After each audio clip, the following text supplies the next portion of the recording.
and welcome to StormBreak News. This is our second show of the year. I'm Athena. And I'm Lamb. Today we start with a promo of our Dungeons & Dragons Club with our very own Max. My name is Benjamin LeBay, and my role is both as the lead organizer of the club as well as one of its DMs. Jordan, I'm a player. It's pretty fun.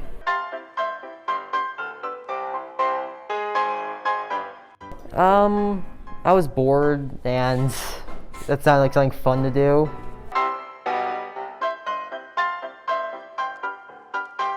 D&D is like a rules-oriented, improvised play, and the players, with their characters, which they build based off a bunch of presets, must then work their way through in however way they see fit.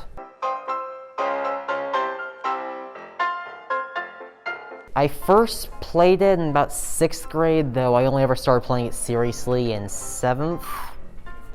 Maybe a year and a half.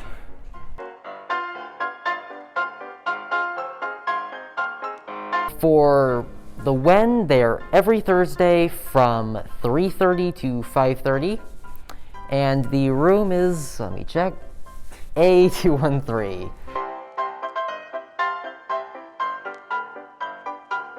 A pencil, some dice, and a character sheet. Typically you want a player's handbook, but if your friends have one, you can just borrow theirs.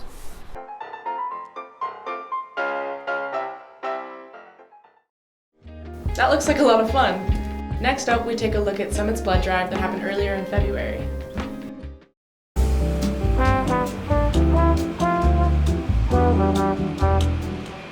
So we're just going to ask you a couple questions about the blood drive and kind of like what it is. So for high school students, how do they be prepared to give blood? What's the best way to do that? The best way to be prepared is to make sure you have a really good meal the morning of your donation. So a good breakfast, not just a bar, not just a protein shake. So like some pancakes, some eggs, something like that, something real hearty, lots of water, and try to stay away from caffeine or any energy drinks that morning. Nice. That's good to know. A lot of students drink caffeine in the morning. Yeah. So when does it happen? Here at Summit, we usually do 3 drives a year, one in the fall, one in the spring, and then one in the winter. We usually collect around 36, 40 pints of blood, so it's a pretty good impact on our hospitals. Cool. So what's the need of the blood drive? Like, why are we doing this? Well, blood is not manufactured or made in any way. It only comes from volunteer blood donors. And right now we're in a blood crisis where we are actually rationing blood to hospitals every week. Like, so example, St. Charles, for next week we're going to say we're going to send you 25 pints of blood, and the doctors have to determine how they're going to use that, which patients are going to be able to get it. So people are waiting, weeks or sometimes months for blood right now. So how was your experience with the blood drive? So good. So what made you want to donate blood today? To help other people. Nice, that's a wonderful response. Do you think you'll donate blood again next year or whenever they have another blood drive? Probably. Okay. Does it cost anything for the students volunteering or giving blood? No, we do all the work. What we look for is students who want to get involved with recruitment and helping the day of the blood drive. But otherwise, the Red Cross does everything. We gather all the supplies, we get them here, we set them up, and we just ask the students to get the sign-ups for us, and we process all the donors, and no cost whatsoever. That's amazing. Would you recommend this to other students who want to try it? Yeah, maybe not during their sports season though, like I did. Fair point, yeah, that might be a little risky. You can't give blood, or if you're scared to, how do you volunteer just to help out in general?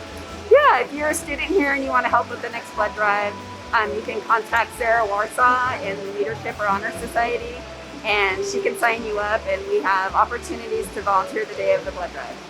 Perfect, thank you so much. Okay, great. Thanks, you guys. I'm definitely going to donate when I'm tall enough. Now let's take a look at our Future Center and what it has to offer Summit students.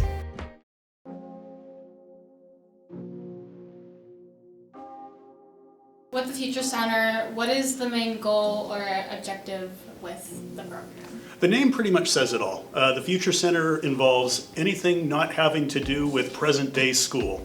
It's everything that takes place after you graduate. There's a common perception of the Future Center that it's only for college and college placement. We're trying to move away from that perception and more toward the fact that it's for college, but it's also for career. There are a lot of people that go into careers in the trades. Any and all roles that don't involve a college degree necessarily, we will help support, in addition to obviously the college experience. Thank you. So the next question is that for next year, do you think you'll be doing any exchange programs or trips? Oh, definitely. This year, we had an early entrance into the exchange piece after COVID. We work with a group called Rotary. They were here in the room talking about exchange trips, and we expected to have 10 people in the room, and we had 35 people in the room. And that's how much people want to get out of Bend, and that's how much people want to go and see the rest of the world. I also want to share that typically people look at the Future Center and think it's only for seniors and juniors. It's for everybody. We've got a group of 8th graders coming into this school tonight. I'm going to try to talk to 8th graders. It's for everybody that goes to this school and has a vision for his or her future. Can we earn work credits here at Summit as students? Absolutely. Yeah, part of getting people prepared for the future is helping them understand how to look for jobs and how to excel in a job.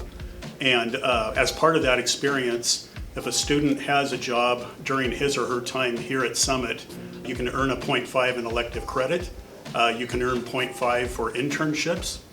You can earn 0.5 for volunteering.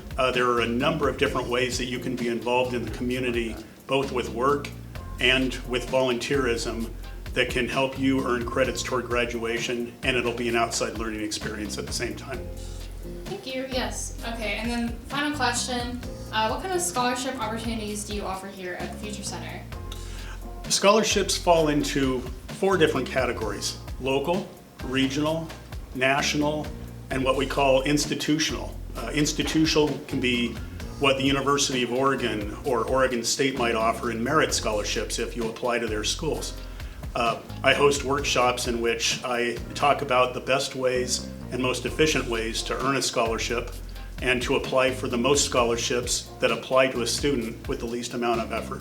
Is there anything else you would want to add information-wise about the Future Center, and I guess like when you're open and available for students to come in? We're open and available if it's a long visit by appointment, but that door is open and I'm here, and if somebody's walking through that door and they need help with something, just come talk to me.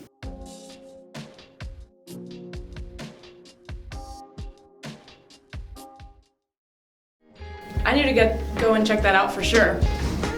Hello, Summit! I'm Mr. Besworth, and people would ask me, what the heck is a Boom-Shackey? Well, I'll tell you what a Boom-Shackey is. A Boom-Shackey is an opportunity for a teacher or a student to really just send some props out to people who may not get a lot of props, who need little props. We all need a little prop, you know what I'm saying? So when somebody comes up to you and go, hey, do you want to give a Boom-Shackey? Say yes. And if you get a Boom-Shackey, be proud. Hold your head up high.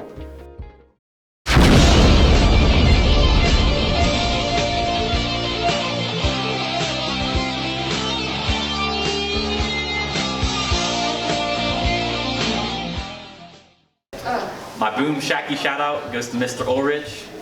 He's a kind teacher and relates to his students very well. Thank you, Mr. Ulrich.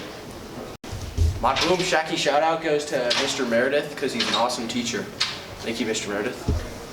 My Boom-Shackey Shout-Out goes to Mr. Bedsworth.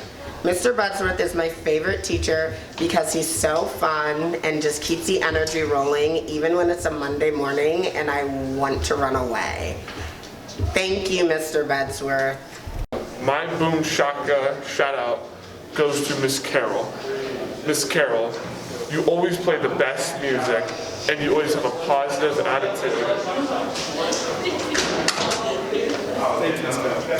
Thank you, Miss Carol. You're the best.